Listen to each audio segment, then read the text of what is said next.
Our today's topic that we are going to discuss is acute septic arthritis.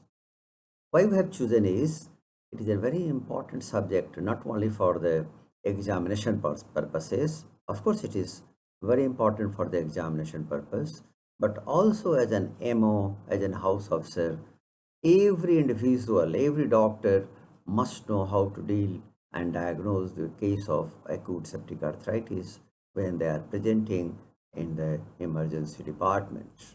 So let us start discussion on acute septic arthritis. What is acute septic arthritis? By definition, it is a direct invasion of the joint space by microorganisms, any microorganism. But because most commonly it is caused by the bacteria, when we tell about the septic arthritis, usually we mean the bacterial infection. However, the viruses, mycobacteria, and fungi can cause the infection. Remember, there is another set of the arthritis which has got the inflammatory process. It is called a reactive arthritis, but it is a sterile inflammatory process and it results from an extra-articular infection process. What is the incidence? Remember, there are many more people are living for the longer life. They are the elderly people and they have the very compromised defense system in their body. Also, there are many people who are going for the replacement of the organs, especially the kidney transplant, and they are on the immunosuppressive medications. So these people will get the septic arthritis very easily. So nowadays the septic arthritis is on a rise because of these type of the people among our population. Among the individuals with septic arthritis, remember 45%, very close to 50% are older than 65 years. And they are also having a lot of comorbid conditions, and then the treatment is a bit more tricky and more difficult for the doctors.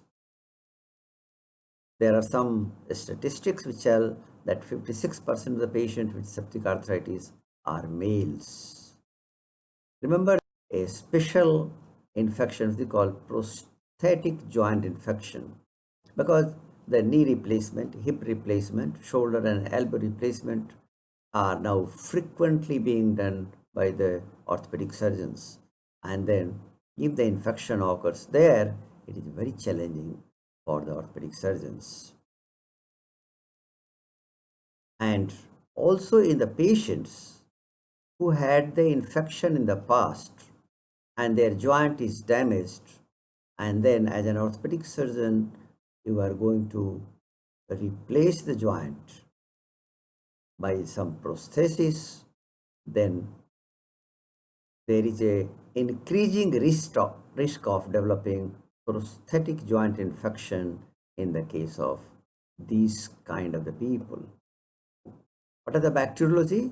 Remember, Staphylococcus aureus is the cause of majority of the acute bacterial arthritis in adults and in children older than 2 years of age. Neisseria gonorrhoeae, it is still common pathogen in sexually young active individuals. Pseudomonas aeruginosa, it is common in the intravenous drug abusers, and it also, when there is a cartilaginous joint which is the infected one by any pathogen, it will be the Pseudomonas aeruginosa most commonly. Cartilaginous joints, the common examples are sternoclavicular joint, sacroiliac joints, and sometimes pubic joints as well. There may be certain conditions where polymicrobial joint infections can occur, or infection with the anaerobic organisms, and they are usually as a consequence of trauma or abdominal infection. Group B streptococcal infections are usually associated with the diabetes and increasing life expectancy or in older age group. We know the virus and fungi can cause the infection of the joint, but they are kept in the category of non-suppurative. They don't produce pus. Viruses, say for example HIV or lymphatic choriomeningitis, hepatitis B virus, rubella virus, sometimes mycobacteria, the fungi. There could be several of the types of the fungi, histoplasma species and blastomyces species are the common ones. How does it spread? Organisms may spread or invade the joint by three ways. One is the hematogenous route, or it can spread via blood stream. There could be a direct inoculation from outside in. Penetrating injuries is one of the common method. Contiguous spread means it is coming from the infected periarticular tissue, including periarticular bone. How the joint protects itself from any bacteria. Remember, they have got certain defense mechanism in themselves. Healthy synovial cells possess significant phagocytic activity, and synovial fluid normally has significant bactericidal activity. So synovium and synovial fluid are really the protective mechanism for the joint. They resist the bacterial infection. But there are certain conditions, for example, rheumatoid arthritis, systemic lupus erythematosus.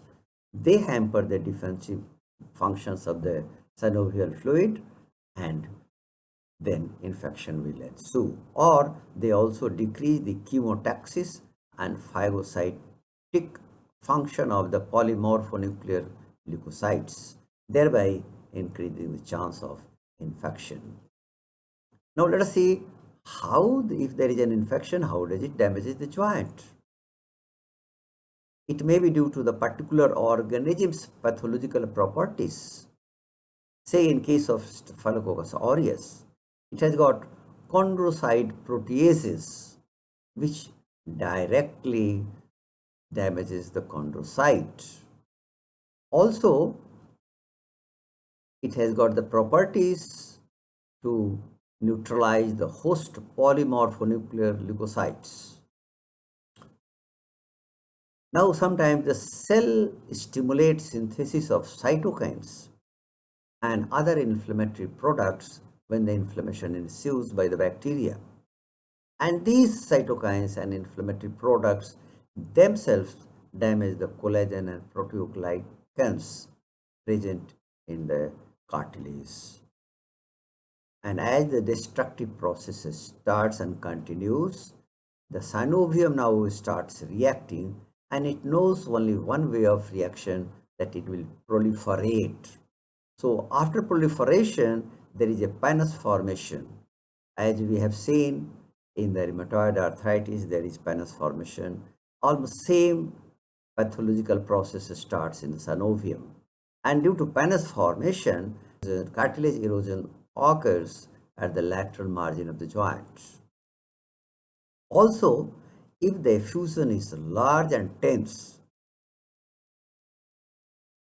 then it will impair the blood supply of the capillaries inside the joint, and then it can result in the aseptic necrosis.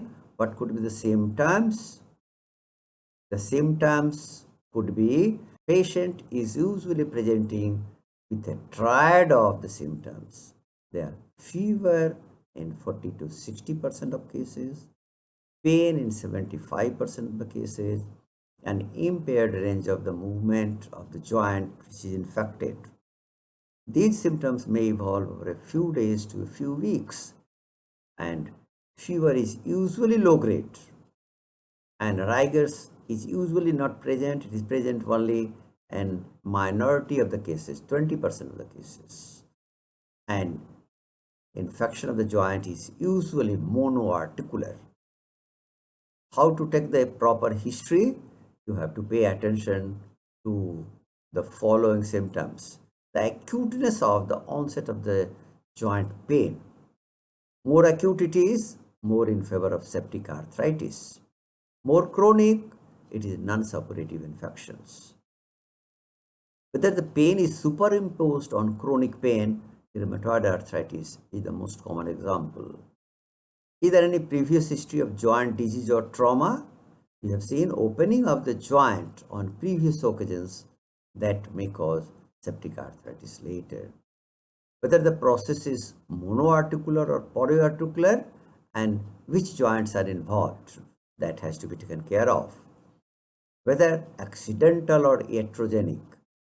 Iatrogenic, common example is a doctor does the arthrocentesis or taking out the fluid from the joint is called arthrocentesis, thereby causing infection to the joint itself. If it is not properly with the sterile methods and aseptic methods done. Whether the patient has had vascular invasion due to catheterization or intravenous drug abuse, they may cause the septic arthritis. Or also, we have to take into account presence of extra-articular symptoms. It is more in septic arthritis and less in non-suppurative arthritis, or there is a case which is called Lyme disease. We'll come to that. Lyme disease is usually the certain cases we can see. It is Lyme disease exposure to the ticks. The tick and exposure to the tick causes Lyme disease. Also, we have to take a history of sexually transmitted disease. How to do the physical examination? Let us see what are the joints involved. Knee is the most common joint which is involved, 50% of the cases, hip 20%, and shoulder 8%, ankle wrist 7% each. And the rest, the elbow and cartilaginous joints, they are not so important because it is less than 5% of the cases. When we do the general examination, the vitals is to be taken care of, body temperature is to be taken care of. We have to look for the dehydration, and patient may appear toxic, which is not usual phenomenon. What will be the findings when we inspect? So on inspection, the attitude of the limb will be, the joint will be usually flexed. The swelling, remember how to look at the swelling in the knee. You have to look at the parapatellar gutter. If they are full, it means there is an intra-articular swelling. In the hip, you have to look for the swelling in the femoral triangle. Deformity, the deformity in the knee, the patient keeps the position in the position of ease, which is flex 20 to 30 degree usually in the minor swelling or minor effusion. In the case of the hip, again the position of ease is flexion, abduction and external rotation, that is called Faber. Flexion, F for flexion, AB abduction, ER external rotation. Skin, if you see the skin, there will be signs of inflammation. Muscle wasting will be seen after a few weeks if it persists and there is no limb length discrepancy. This is the attitude of the ease. For the hip, it is flexion, hip is in flexion, abduction and external rotation, Faber. In the knee, it is a quite good amount of the fluid, so it is more than 30 degree also flexion possible. So position of ease is flexion of the knee. When you do examine by palpation, start with the temperature, which will be raised. Tenderness will be, initially it will be around joint lines, but later on all around the joint and over the swelling. And you have to confirm the swelling. and describe it. Remember, intra-articular swellings is to be differentiated from the bursal swelling. There could be the bursal swelling or bursitis, which is different. See example, this is a prepatellar bursitis. This is not intra-articular, this is intra-articular swelling. Pattern of joint involvement in gonococcal arthritis is different. It is bacterial infection, but it is quite different in the sense that the fever will be there, but it will be associated with the arthralgia of the multiple joints, and there will be multiple skin lesions. This is also called dermatitis arthritis syndrome. So this is one way of presentation. The skin lesions are seldom more than 12. In the second presentation, it could be monoarticular arthritis without associated systemic symptoms or stenosynovitis or skin lesions. And it begins later after the gonococcal dissemination than the first one, is dermatitis arthritis syndrome. Now let us see the pattern of the joint involvement in reactive, viral and tuberculosis. Most cases of the reactive arthritis involve a few large joints in an asymmetric fashion. Viral arthritis usually exhibits symmetric involvement of smaller joints, especially the hands, and there will be a rash also. The tuberculous joint, we know it will be boggy on palpation. The differential diagnosis: acute osteomyelitis, hemophilus arthritis, gouty arthritis, reactive arthritis, spondyloarthropathies, and Lyme disease. So, acute osteomyelitis, the difference is that acute osteomyelitis is usually present in the metaphyseal area, less severe around the joint. The hemophilus arthritis, there will be bleeding disorders that can be clarified on the history taking. Gouty arthritis, again, there will be history of episodic attacks of the pain, which are most commonly limited to the metatarsophalangeal joint, usually comes at night and usually resolves in a few days to a few weeks. What are the investigation? The plain X-ray is the most useful in ruling out underlying osteomyelitis usually, which can cause the sympathetic joint effusion. And initially, there will be nothing except the soft tissue shadow that you can see here. It is just a soft tissue shadow. The better investigation, blood investigations, arthrocentesis, or taking out the fluid from the joint, is called arthrocentesis. Ultrasonography and PCR. Now the plain X-ray, you can see in case of septic arthritis of the shoulder,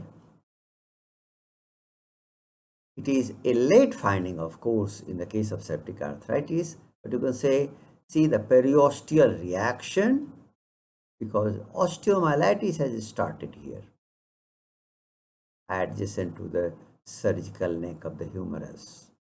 Another plain X-ray, it is around the hip, and image was obtained early in the disease, and it shows concentric joint cartilage loss. Okay, so now let us answer the question: can joint should or can be aspirated if patient is on anticoagulation with warfarin? Can joint be aspirated if patient is on anticoagulation with warfarin? Yes, it is not an absolute contraindication if you suspect the septic arthritis. When to aspirate? Must be aspirated before you start antibiotics. The aspiration should be done by a trained person who is fully trained in the orthopedics department, maybe an orthopedic surgeon or rheumatologist. And this aspirate must be sent to the laboratory urgently for urgent gram stain and culture. The blood culture is usually positive only in 50% of the cases. What to do with the aspirate? What are the investigation for the aspirate is to be done and evaluate it. The evaluation of the joint fluid is general appearance about color, transparency and viscosity. Gram staining is done. Appearance on polarizing microscopy is done to rule out the urate crystals, which may prove to be a diagnosis for the gouty arthritis. The leukocyte count is to be done of the aspirate.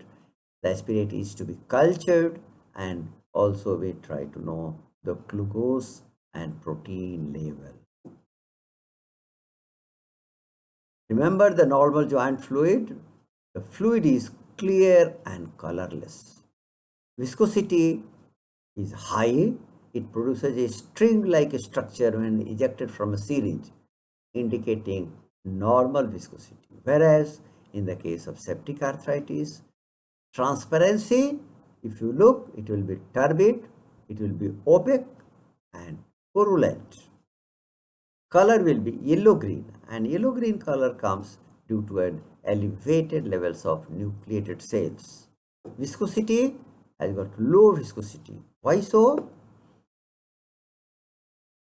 Because the synovial fluid is, the viscosity is decreased because of the decreased production and polymerization of the hyaluronic acid. And how to evaluate it? It can be evaluated by forming a string of synovial fluid between the tips of the fingers. A string of 4 to 6 centimeter is considered normal. Now, what about the cells that will be seen in the joint aspirate? In case of the septic arthritis, there will be high level or sometimes very high level of WBC count, more than 50,000 per cubic meter and can go up to more than 100,000 per cubic meter. And most of it, 75% of the cells will be polymorphonuclear leukocytes. Leukocyte count, remember this, if it is more than 50,000 per ml, with 90% of the polymorphonuclear leukocytes, it is strongly suggestive of septic arthritis. Glucose and protein concentration are not very diagnostic, though they are done many of the times. So glucose will be less. Usually anyway, it is less than 60% of the serum level. It goes down drastically. Whereas protein level, it is increased. The culture of the synovial fluid is a must. And it is the only definitive method of diagnosing septic arthritis and conclusively proving that it is a case of septic arthritis. Almost always positive. It is negative only when the patient has already received antibiotic before the joint has been aspirated. Gram stains can do, but it is positive only in 1/3 of the cases of the septic arthritis. Blood cultures, it should be done when the patient is febrile. Sometimes it can be positive when local cultures are negative.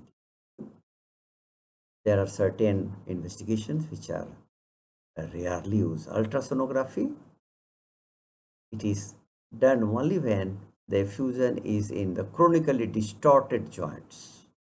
In case of rheumatoid arthritis, there is a deformity in the joint, so ultrasonography can tell us there is a fluid or the pus in the joint.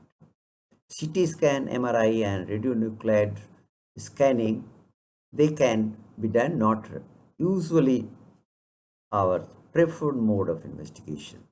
We know the CT scan and MRI are more sensitive. for distinguishing osteomyelitis, periarticular abscess, and joint effusions. But it is more useful when the infection is in the sacroiliac joint or sternoclavicular joint. There is some Kocher criteria that will tell us the incidence of the septic arthritis when we combine this criteria. So the criteria is if the child is not bearing weight on the affected side, if ESR is greater than 40 milliliter per hour, there is a fever and WBC count is more than 12,000 per cubic millimeter.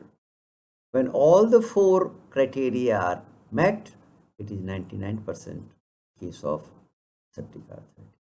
When 3 out of 4, any 3 out of 4, it is a 93% chance.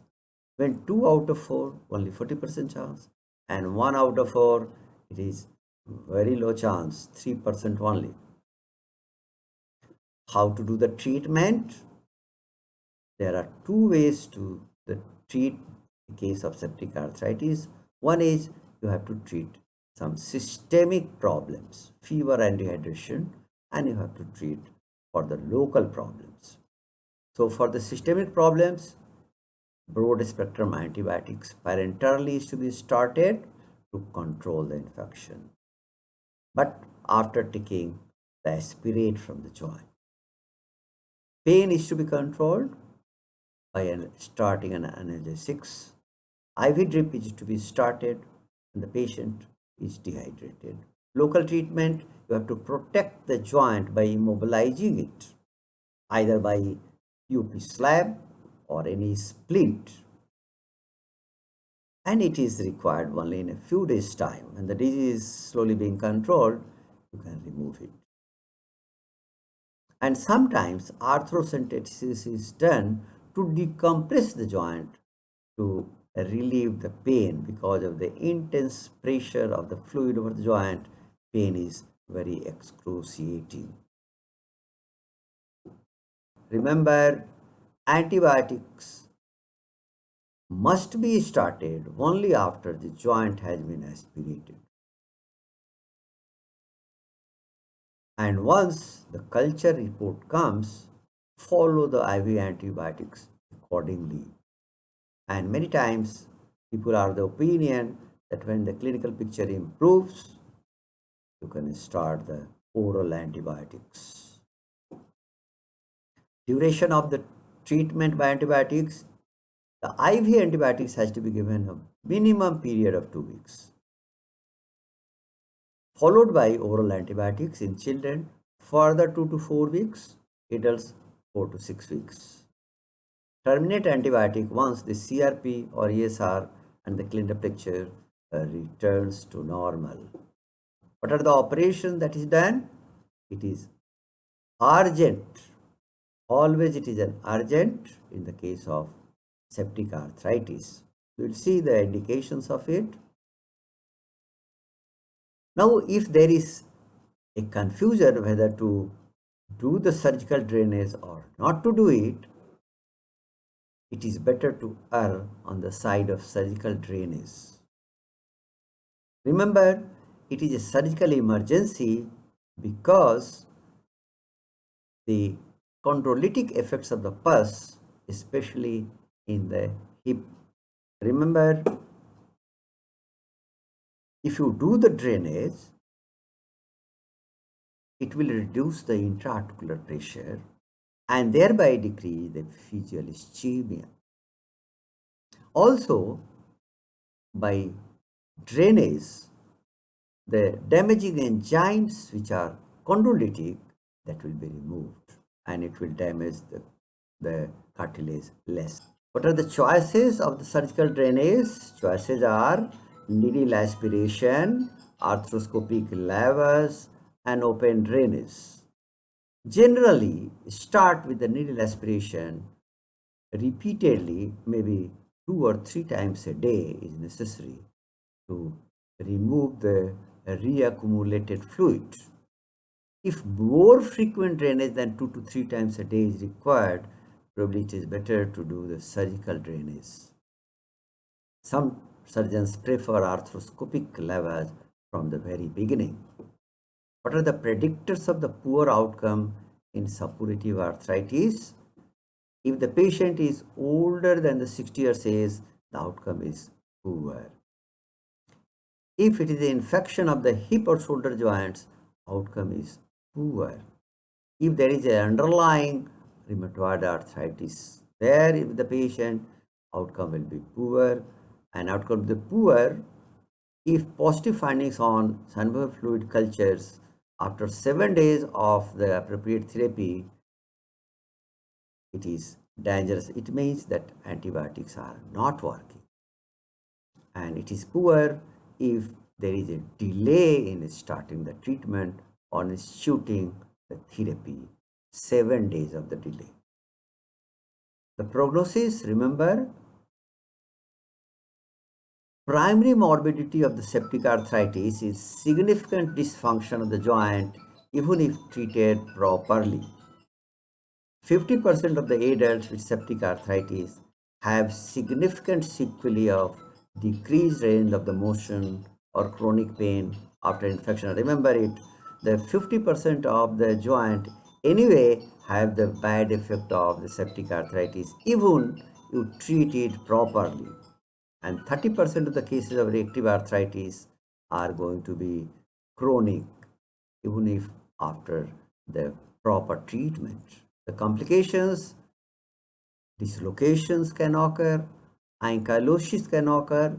In septic arthritis, it is usually the bony ankylosis. There will be osteomyelitis of the surrounding bone.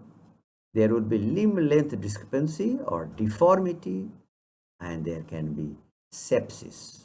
You can see it, ankylosing, the knee joint is completely destroyed and the femur is now fused with the tibia completely. There is no joint space present, there is no joint. Again, subluxation has already happened. And again, the subluxation, because the great amount of fluid in the hip has pushed the head away from the acetabular cavity, and it is a case of subluxation. See, this medial growth plate has been damaged in the 2-year-old boy, and here the growth will not occur now, but on the lateral side it will keep on growing and pushing the joint in the varus form. There is one more special name for the septic arthritis in neonates, and this is called Tom Smith arthritis. Thank you very much.